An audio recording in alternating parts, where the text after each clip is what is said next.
Hello everyone, आप सभी का फिर से स्वागत है। यह इकोनॉमिक्स घटना चक्र का डिस्कशन है और हमारा टॉपिक है जनसांख्यिकी। तो चलिए स्टार्ट करते हैं क्वेश्चन नंबर 104 से। आपको बताना है 2001 के जनगणना के अनुसार भारत में शिक्षा का प्रतिशत कितना हो गया था। 2001 के जनगणना के अनुसार भारत में शिक्षा का प्रतिशत कितना हो गया था? 64.8%। जनगणना 2001 के अनुसार अगर बात किया जाए तो भारत में शिक्षा का प्रतिशत 64.8% था, जबकि 2011 के जनगणना के अंतिम आंकड़ों के अनुसार अगर बात किया जाए तो यह दर 73% है, जहां पर ग्रामीण कितना है? ग्रामीणों में 67.8% और शहरी क्षेत्रों में 84.1% है। तो याद रखिएगा 2011 के जनगणना के अंतिम आंकड़ों के अनुसार। क्वेश्चन नंबर 105 है, साक्षर भारत कार्यक्रम का विशेष जोर किस पर है? साक्षर भारत कार्यक्रम का विशेष जोर महिला साक्षरता पर है। ए ऑप्शन आपका सही जवाब होगा। राष्ट्रीय साक्षरता मिशन की पुनर्संरचना कर सितंबर 2009 में साक्षर भारत कार्यक्रम की शुरुआत की गई। यह कार्यक्रम पूर्ण शिक्षित समाज के प्राप्ति के लक्ष्य से प्रेरित है। इसमें महिला साक्षरता मुख्य बिंदु है और इस कार्यक्रम के तहत 15 वर्ष या इससे अधिक आयु के 7 करोड़ प्रौढ़ों को साक्षर बनाने का लक्ष्य है, जिसमें 6 करोड़ महिलाएं होंगी। क्वेश्चन नंबर 106 है, 2011 के जनगणना के अंतिम आंकड़ों के अनुसार कौन सा कथन सही है? पहला कथन देखिए, पहला कथन में दिया गया है कि संघ शासित क्षेत्रों में पुरुषों में साक्षरता दर सबसे ज्यादा लक्षद्वीप में है। तो बिल्कुल सही है। देखिए, संघ शासित क्षेत्रों में चाहे पुरुष साक्षरता दर हो या महिला साक्षरता दर हो, इन दोनों के मामलों में लक्षद्वीप का पहला नाम आएगा, यानी लक्षद्वीप इसमें अव्वल है। तो पहला स्टेटमेंट सही है। दूसरा स्टेटमेंट है, राज्यों के अंतर्गत पुरुषों में सर्वाधिक साक्षरता दर मिजोरम में है। तो गलत है, मिजोरम में नहीं है बल्कि केरल में है। केरल चाहे पुरुष साक्षरता दर में या महिला साक्षरता दर में, दोनों के संदर्भ में कि अव्वल है। तो दूसरा स्टेटमेंट आपका सही नहीं है। तीसरा स्टेटमेंट है, संघ शासित क्षेत्रों में महिलाओं में सर्वाधिक साक्षरता दर लक्षद्वीप में, बिल्कुल सही है। और चौथा स्टेटमेंट है, केरल वह राज्य है जिसमें महिलाओं में साक्षरता दर सबसे ज्यादा है। तो पहला, तीसरा और चौथा स्टेटमेंट सही है, जो कि ऑप्शन में नहीं दिया गया है। जनगणना 2011 के अंतिम आंकड़ों के अनुसार अगर बात किया जाए तो संघ शासित क्षेत्रों में सर्वाधिक साक्षरता लक्षद्वीप में है, महिला और पुरुष दोनों ही वर्गों में। और राज्यों के मामले में केरल सर्वाधिक साक्षर राज्य है, महिला और पुरुष दोनों ही वर्गों में। ध्यान रखिएगा। क्वेश्चन नंबर 107 है, पूर्ण साक्षर प्रदेश का दावा किसने किया? पूर्ण साक्षर प्रदेश का दावा केरल के द्वारा किया जाता है। केरल की साक्षरता दर 1991 में 89.81 थी और 2001 में 90.9% और 2011 के अंतिम आंकड़ों के अनुसार इसका साक्षरता दर था वो था 94.0%। ध्यान रखिएगा, इंपॉर्टेंट है। क्वेश्चन नंबर 108 है, केरल राज्य के बाहर प्रथम पूर्ण साक्षर जनपद कौन सा है? तो केरल राज्य के बाहर की बात किया जाए तो प्रथम पूर्ण साक्षर दर है वर्धमान का, जो पश्चिम बंगाल में है। डी ऑप्शन आपका बिल्कुल सही होगा। क्वेश्चन नंबर 109 है, उत्तर प्रदेश में वह जनपद जिसकी साक्षरता प्रतिशत सर्वाधिक है। देखिए, जो ऑप्शन दिया गया है उसके अनुसार अगर बात किया जाए तो सर्वाधिक साक्षरता वाला जो जनपद है वो है औरैया। लेकिन अगर इसमें कानपुर होता तो सही जवाब होता, क्योंकि उपरोक्त विकल्प में कानपुर का नाम नहीं दिया गया है, तो औरैया आपका सही जवाब होगा। जनगणना 2011 के अनुसार विकल्पगत जिलों में सर्वाधिक साक्षरता दर वाला जिला औरैया है, जबकि सर्वाधिक साक्षरता दर वाला जिला कानपुर नगर था। उपरोक्त विकल्प में कानपुर नगर का उल्लेख नहीं है, इस वजह से औरैया आपका सही जवाब होगा। जनगणना 2001 के अनुसार उत्तर प्रदेश की साक्षरता दर 56.3%, पुरुष साक्षरता दर 68.8 और महिला साक्षरता दर है 42.2% थी। 2011 के डेटा के अनुसार अगर बात किया जाए, जनगणना के अनुसार, तो उत्तर प्रदेश की साक्षरता दर कितना है? 67.7%। ध्यान रखिएगा, 2011 का डेटा सबसे ज्यादा इंपॉर्टेंट है, इसको आप रिवीजन करते रहिएगा। तो 2011 के जनगणना के अनुसार उत्तर प्रदेश की साक्षरता दर 67.7% है, जिसमें पुरुष साक्षरता दर कितना? 77.3% और महिला साक्षरता दर 57.2% है। जनगणना 2011 के अनुसार उत्तर प्रदेश का सर्वाधिक साक्षर जिला गौतम बुद्ध नगर है और इसका साक्षरता दर कितना है? 80.1% है। तो गौतम बुद्ध नगर जो है उत्तर प्रदेश का सर्वाधिक साक्षर जिला है, ध्यान रखिएगा 2011 के डेटा के अनुसार। सेम क्वेश्चन है, मतलब पूछा गया है 110 में कि जनगणना 2011 के अनुसार उत्तर प्रदेश की साक्षरता दर कितना है, तो आपको मालूम है कितना, 67.7%। नेक्स्ट क्वेश्चन, क्वेश्चन नंबर 11 है 111।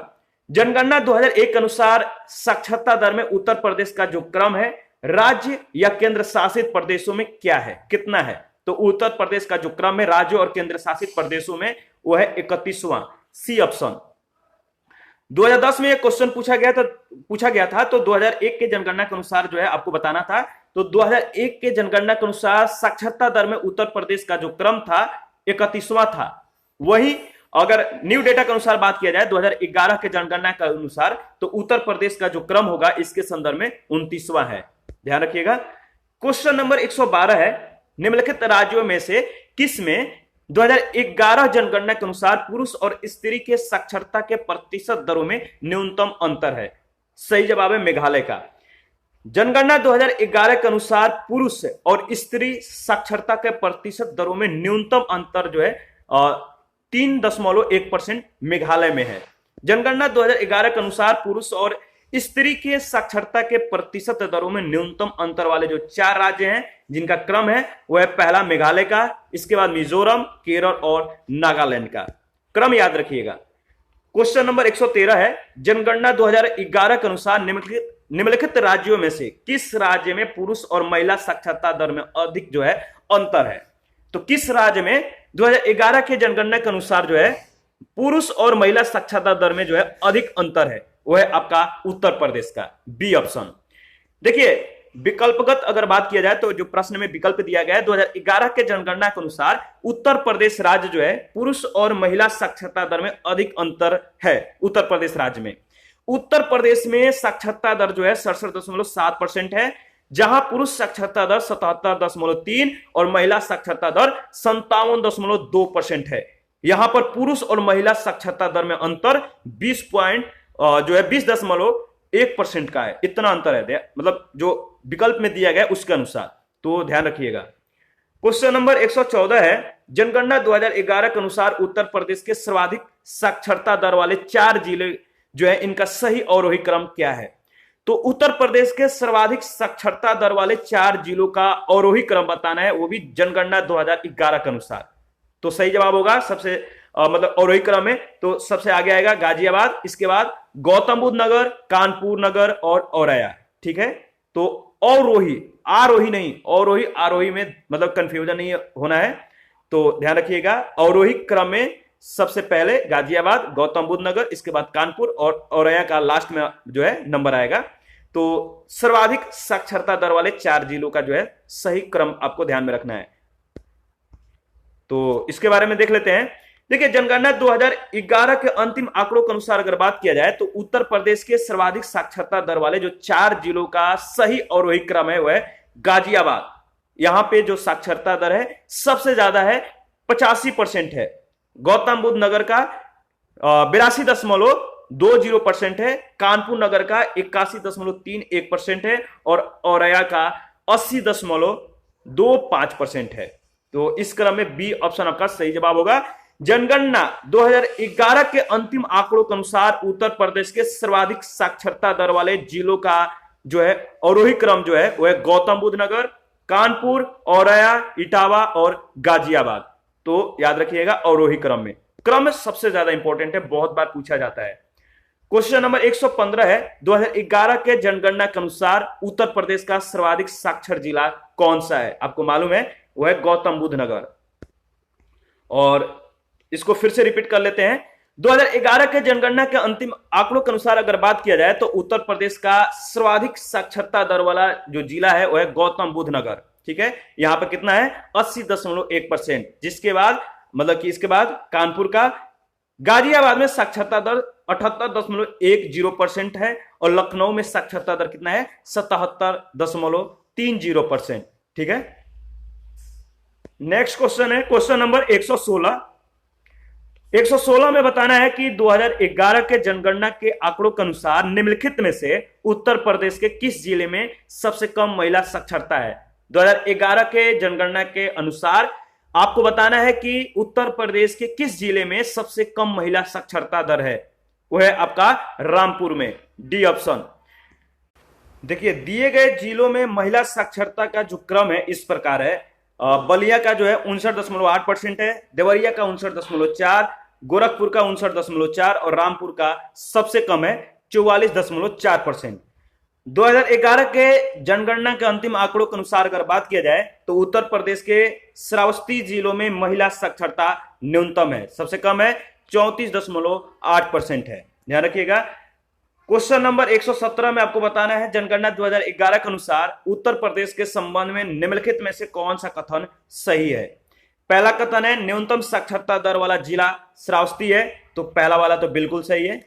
और दूसरा जो है सर्वाधिक लिंग अनुपात वाला जिला देवरिया है, तो बताइए यह सही है, तो यह सही नहीं है। तीसरा स्टेटमेंट है सही, इसमें जो दिया गया है कि न्यूनतम जनघनत्व वाला जिला जो है ललितपुर है, तो यह बिल्कुल सही है, ठीक है। तो पहला और तीसरा स्टेटमेंट आपका सही जवाब है। चौथा जो स्टेटमेंट है नगर निगम क्षेत्र की जनसंख्या के आधार पर जो है राज्य का सर्वाधिक जनसंख्या वाला नगर जो है कानपुर है, तो बिल्कुल गलत है। तो पहला और तीसरा स्टेटमेंट आपका सही जवाब है, यानी B option is correct option. इसके बारे में हम लोग थोड़ा बहुत डिस्कस कर लेते हैं।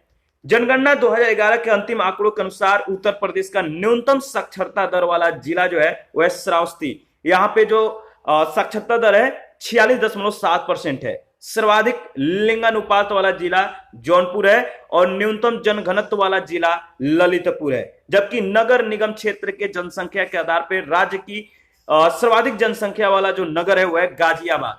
तो पहला तीसरा स्टेटमेंट इसके संदर्भ में सही था। क्वेश्चन नंबर 118, जनगणना 2011 के अंतिम आंकड़ों के अनुसार निम्नलिखित में से भारत के किस राज्य में न्यूनतम साक्षरता दर है। सही जवाब होगा बिहार का, बी ऑप्शन। 2011 के अंतिम आंकड़ों के अनुसार भारत का न्यूनतम साक्षरता दर वाला राज्य बिहार है, यहां पे साक्षरता दर 63.82% है, जबकि सर्वाधिक साक्षरता दर वाला राज्य केरल है, यहां का साक्षरता दर 93.9% है। और अंतिम आंकड़ों के आधार पर भी न्यूनतम और अधिकतम साक्षरता दर वाला जो राज्य है बिहार और केरल ही है। क्वेश्चन नंबर 119, 2001 की जनगणना के अनुसार सबसे अधिक निरक्षरता वाला राज्य है। सबसे अधिक निरक्षरता वाला राज्य जो है वह बिहार, यानी साक्षरता के मामले में पिछड़ा जो राज्य है वह बिहार, ठीक है। जनगणना 2011 के अनुसार सबसे कम साक्षरता वाला जो 5 राज्य हैं, पहला स्थान बिहार, इसके बाद अरुणाचल प्रदेश, इसके बाद राजस्थान, झारखंड और आंध्र प्रदेश का स्थान आता है। तो सबसे मतलब कि कम साक्षरता वाला जो राज्य है वह बिहार। क्वेश्चन नंबर 120, 2011 में देश के निम्नलिखित राज्यों में साक्षरता दर सबसे कम थी, किस राज्य की। तो आपको मालूम है सेम क्वेश्चन है, बिहार राज्य की 2011 के जनगणना के अनुसार साक्षरता दर सबसे कम है। क्वेश्चन नंबर 121 है, भारत के राज्यों में से निम्नतम साक्षरता दर, यानी 2011 के जनगणना के दृष्टि से बिहार का जो स्थान है कौन सा है, तो प्रथम है। 2011 के जनगणना के अनुसार बिहार राज्य का साक्षरता सबसे कम है, निम्न है। नेक्स्ट क्वेश्चन है क्वेश्चन नंबर 122, वर्ष 2001 की जनगणना के अनुसार निम्नलिखित में से कौन सा राज्य साक्षरता के राष्ट्रीय औसत से नीचे है। सही जवाब होगा उड़ीसा, सी ऑप्शन। प्रश्नकाल तथा जनगणना 2011 के अनुसार भी जो विकल्पगत राज्य हैं इनमें सही जवाब उड़ीसा का ही है, यानी सही विकल्प सी ही मतलब होगा।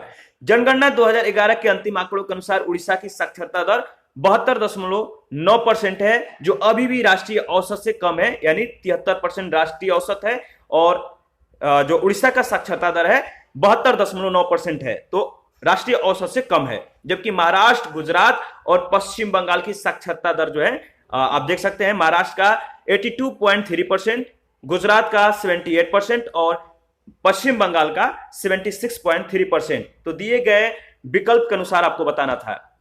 क्वेश्चन नंबर 123 है, निम्नलिखित में से किस जिले में साक्षरता दर सर्वाधिक है।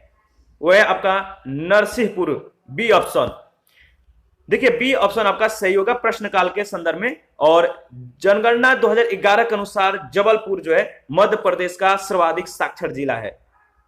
क्वेश्चन नंबर 124 है, निम्न में से कौन सा सही सुमेलित है? एक तरफ राज्य, दूसरा तरफ बाल लिंगानुपात 2011 के अनुसार दिया गया है। तो आपको बताना है कौन सा सही सुमेलित है। तो इसमें सी ऑप्शन, डी और ए गलत है। बी आपका जो होगा सही जवाब होगा। बी जो है मध्य प्रदेश, और यहां का बाल लिंगानुपात 2011 के जनगणना के अनुसार 912 है। इसके बारे में डिस्कस कर लेते हैं।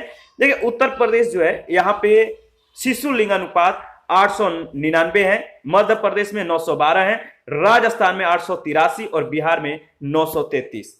ठीक है, नेक्स्ट क्वेश्चन है 125 में आपको बताना है भारत में बाल जनसंख्या का लिंग अनुपात वर्ष 1961 से क्या हो रहा है। उसमें जो बाल है वो है 0 से 6 वर्ष तक के, और इनके जनसंख्या का जो लिंग अनुपात है 1961 से निरंतर घट रहा है। तो ए ऑप्शन आपका सही जवाब होगा।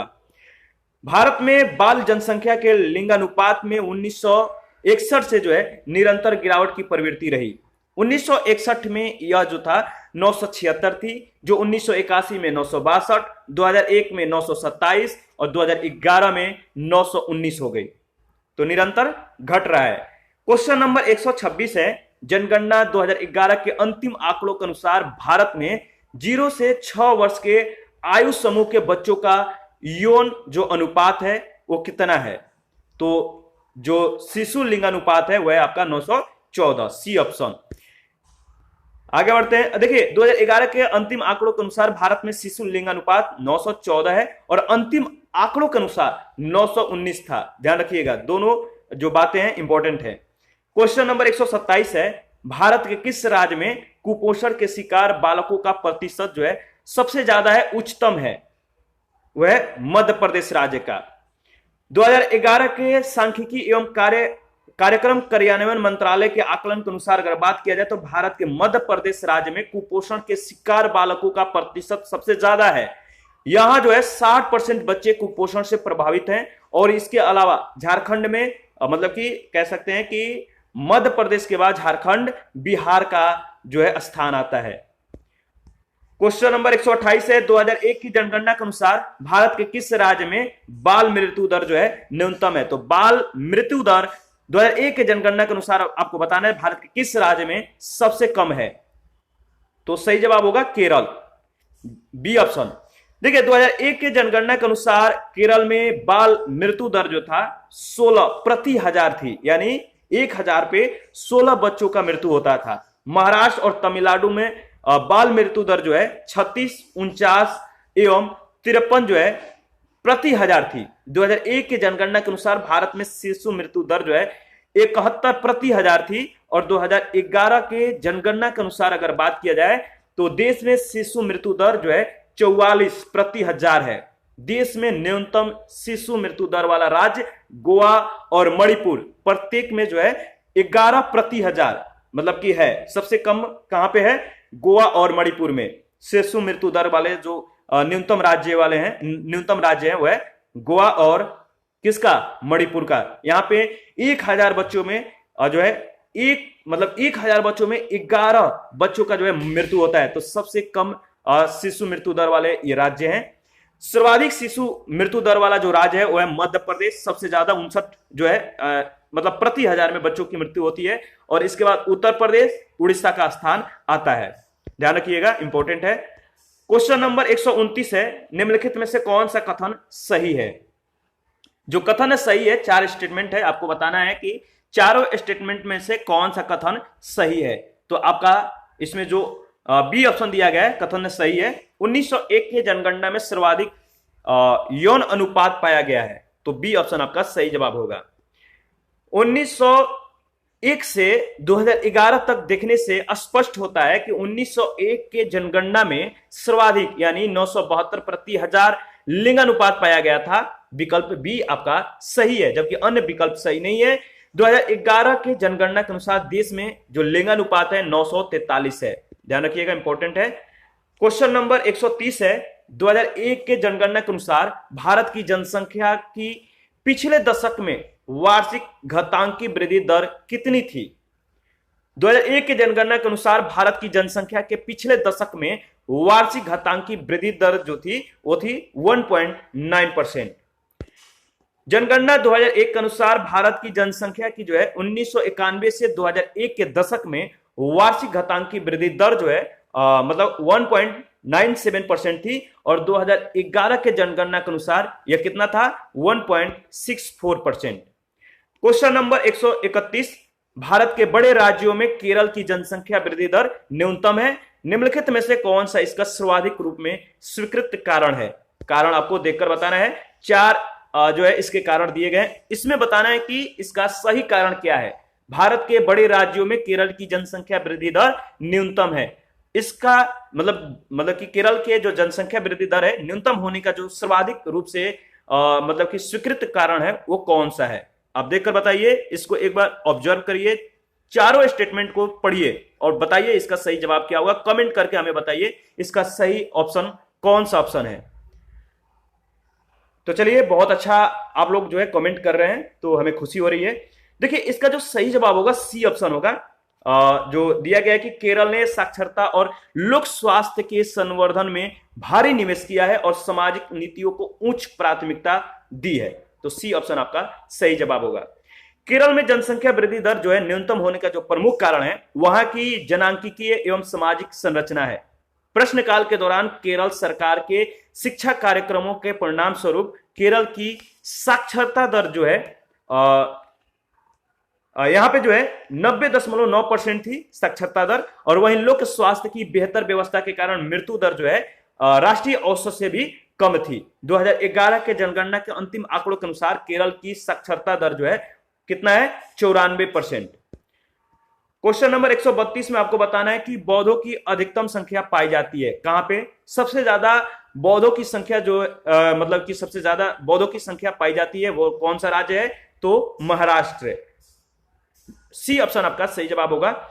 यहां पर आप देख सकते हैं 2001 के जनगणना के अनुसार बौद्धों की जो संख्या है 2001 में सबसे ज्यादा महाराष्ट्र में और 2011 में भी सबसे ज्यादा महाराष्ट्र में ही। दूसरा इस मतलब कि महाराष्ट्र के बाद जो दूसरा स्थान आता है कर्नाटक का, इसके बाद उत्तर प्रदेश और बिहार का।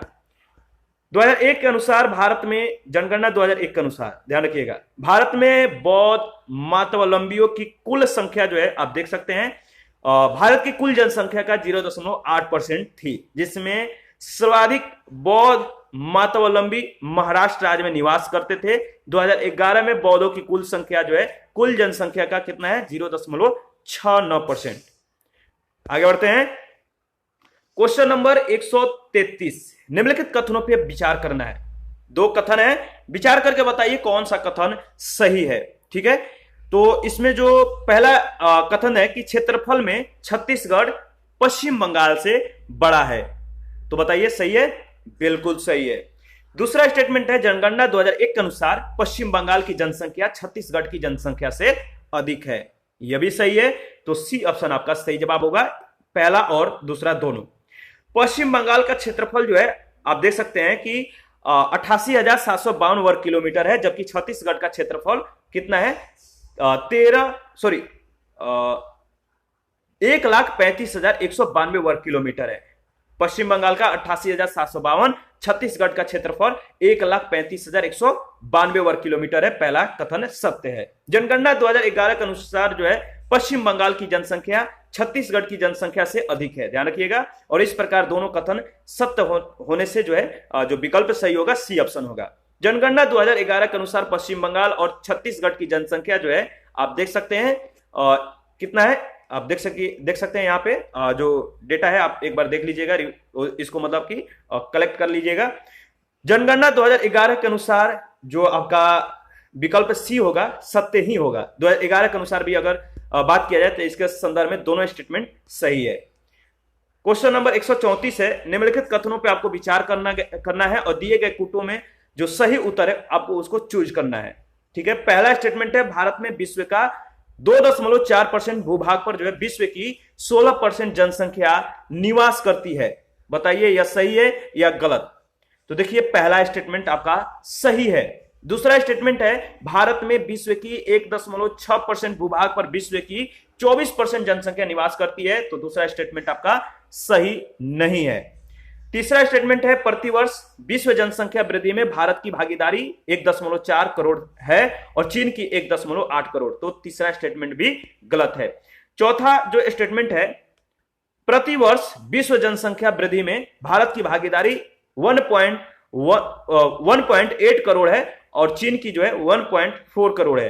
तो आपका पहला और चौथा स्टेटमेंट सही है, डी ऑप्शन आपका करेक्ट ऑप्शन होगा।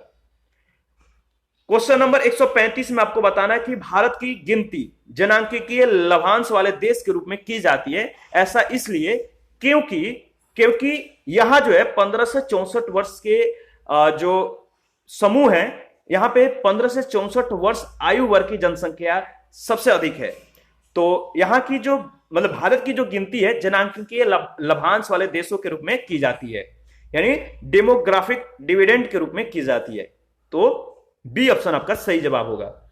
भारत की गिनती देखिए जो जनांकीय लाभांश है इस रूप में की जाती है क्योंकि यहां जो है वर्किंग जनसंख्या, इसका जो वर्किंग जनसंख्या जो आयु वर्ग के लोग हैं वर्किंग जनसंख्या वाले वो है 15 से 64 वर्ग के। तो यहां की जनसंख्या जो है वर्किंग जनसंख्या सबसे ज्यादा है, यहां की प्रतिशत सबसे अधिक है। 15 से 64 आयु वर्ग के जनसंख्या वाले जो लोग होते हैं ये वर्किंग पॉपुलेशन होती है।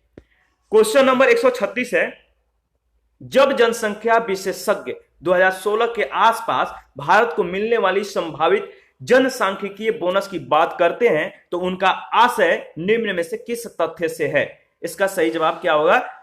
तो देखिए उनका जो आशय है निम्न में से किस तथ्य से है, तो जनसंख्या में उत्पादनकारी आयु समूह में वृद्धि से है। तो ए ऑप्शन आपका सही जवाब होगा। जनसांख्यिकीय बोनस से तात्पर्य देखिए जनसंख्या में उत्पादनकारी जो श्रम संबंधी जो आयु वर्ग है इस समूह में वृद्धि से मतलब इनका तात्पर्य होता है। जनसांख्यिकीय बोनस का जो मतलब है उत्पादनकारी आयु समूह में वृद्धि से है। भारत में डेमोग्राफिक बोनस उत्पादन वृद्धि में जो है सहायक है। आगे बढ़ते हैं, नेक्स्ट क्वेश्चन है क्वेश्चन नंबर 137 में आपको बताना है निम्नलिखित में से कौन सा अर्थव्यवस्था में जनसंख्या वृद्धि का प्रतिकूल प्रभाव नहीं है? वह आपका कार्यकारी जनसंख्या के आकार में वृद्धि। कार्यकारी जनसंख्या के आकार में वृद्धि जनसंख्या वृद्धि का प्रतिकूल प्रभाव नहीं है बल्कि यह जनसंख्या वृद्धि का एक अनुकूल प्रभाव है।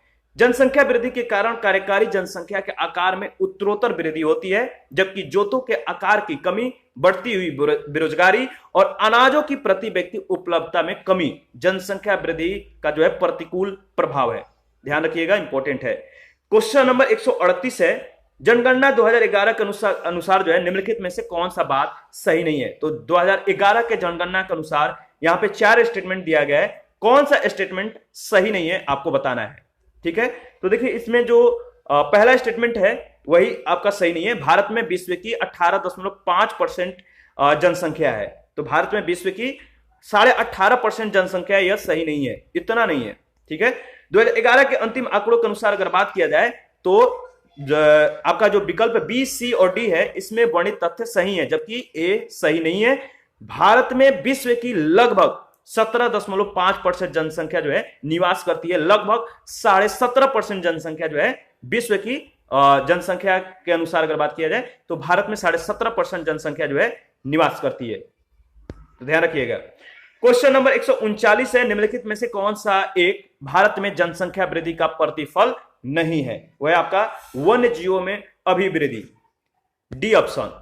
देखिए भारत में जनसंख्या वृद्धि का प्रतिफल बाढ़ों में वृद्धि, कृषि योग्य भूमि में कमी और प्रदूषण में वृद्धि है जबकि वन्य जीवों में वृद्धि इससे संबंधित नहीं है।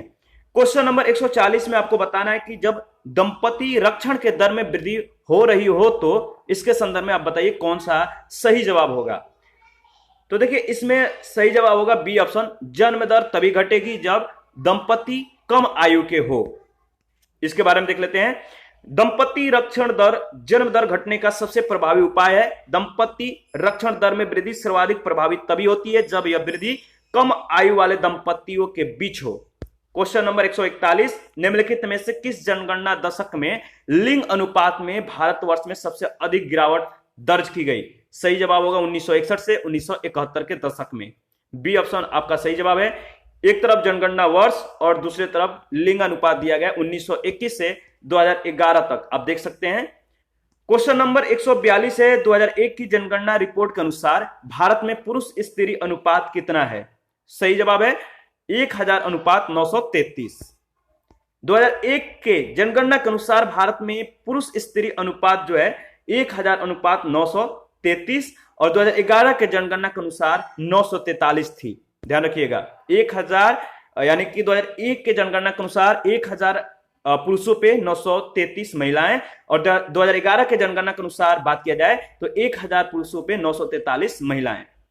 क्वेश्चन नंबर 143 है, वर्ष 2011 के जनगणना के अनुसार भारत में लिंग अनुपात है कितना है? 1000 पुरुषों के पीछे स्त्रियों की संख्या कितनी है? तो आप बताइए, सही जवाब होगा 940, डी ऑप्शन। इसके बारे में देख लेते हैं। जनगणना 2011 के अंतिम आंकड़ों के अनुसार भारत में लिंग अनुपात 940 थी, जबकि अंतिम आंकड़ों में यह 943 है। तो जो अंतिम आंकड़े हैं और अनंतिम आंकड़े हैं दोनों को ध्यान में रखना है।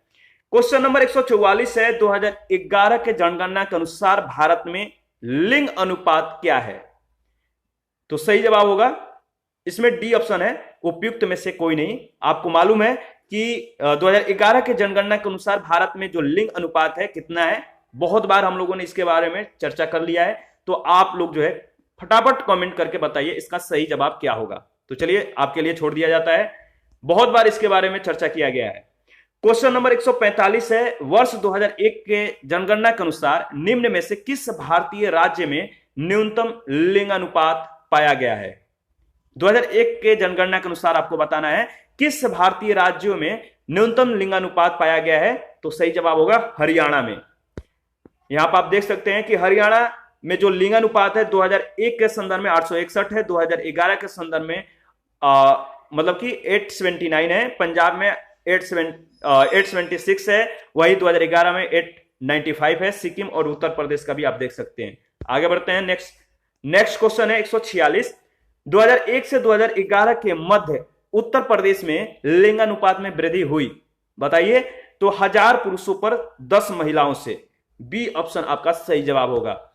2011 के अंतिम आंकड़ों के मतलब कि अनंतिम आंकड़ों के अनुसार अगर बात किया जाए 2011 के अनंतिम आंकड़ों के अनुसार, तो उत्तर प्रदेश में लिंगानुपात 908 मतलब कि 908 और 2001 के आंकड़ों के अनुसार जो है 898 था, जबकि जनगणना 2011 के अंतिम आंकड़ों के अनुसार, ध्यान रखिएगा हम लोग अनंतिम आंकड़ों के अनुसार बात किए थे अभी, जिसमें उत्तर प्रदेश में लिंगानुपात 908 और 2011 के अनंतिम आंकड़ों के अनुसार जो यह लिंगानुपात है कितना है? 912।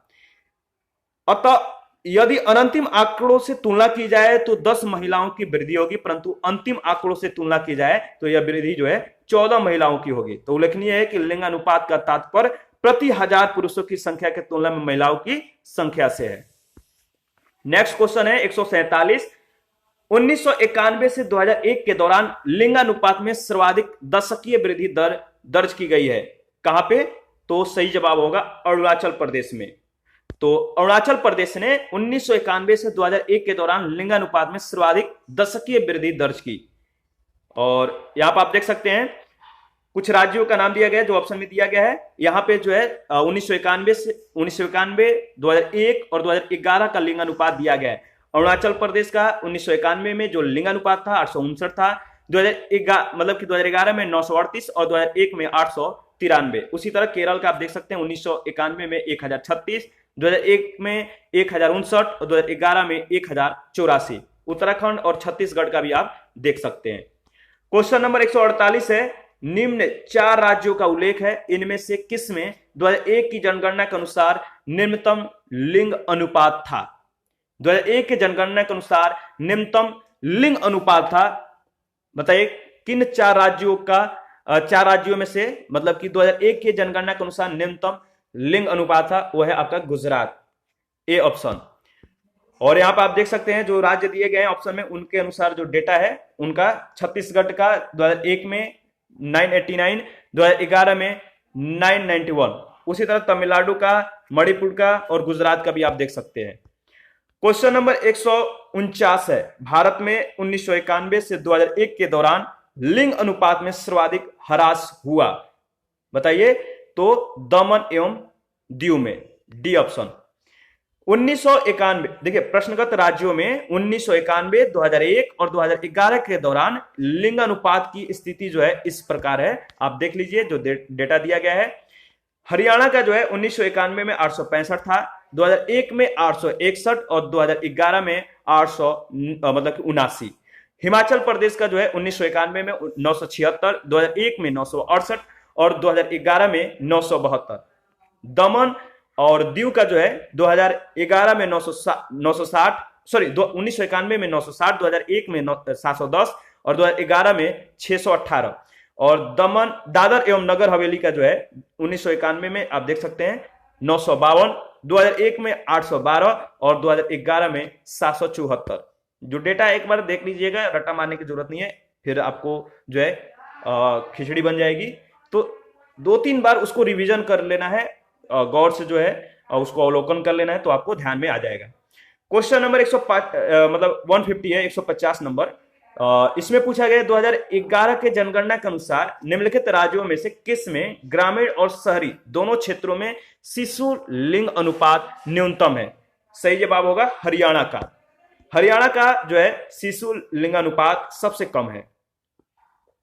और आगे बढ़ते हैं क्वेश्चन नंबर 151। 2011 के जनगणना के अनुसार भारत के निम्नलिखित राज्यों में से किस में प्रति 100 बालिकाओं में, यानी जो बालिकाएं हैं वो है 0 से 6 वर्ष, तो प्रति 100 बालिकाओं की संख्या पे बालकों की संख्या जो है सर्वाधिक किस राज्य का है?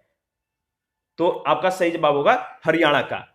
2011 के जनगणना के अनुसार 0 से 6 वर्ष के प्रति 100 बालिकाओं पे हरियाणा राज्य में सर्वाधिक 120 बालक हैं, जबकि सबसे कम अरुणाचल प्रदेश में यानी 102 है।